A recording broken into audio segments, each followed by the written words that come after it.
In this video, I'm going to talk about the work I will present at Micro 2018. This work presents a GPU software technique that accelerates training of dynamic neural nets through in-register parameter persistency. Persistent RNN is a well-known technique that suggests caching recurrent weights inside GPU registers for training neural networks. This approach avoids excessive off-chip memory accesses. However, persistent RNN is not readily applicable to dynamic neural networks, where the shape of the computation graph may be different for every input.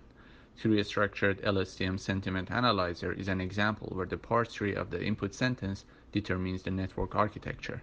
So in essence, we need parameter persistency, but computation graph in dynamic networks can change for every input. Our solution to this problem is to specialize the GPU kernel based on the given model that is capable of executing a given script for an arbitrary input.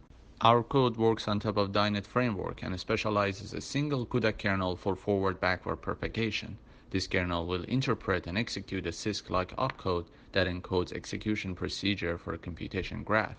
The generation of the kernel takes place only once for a given model, but the execution of the script within the kernel happens for every input batch.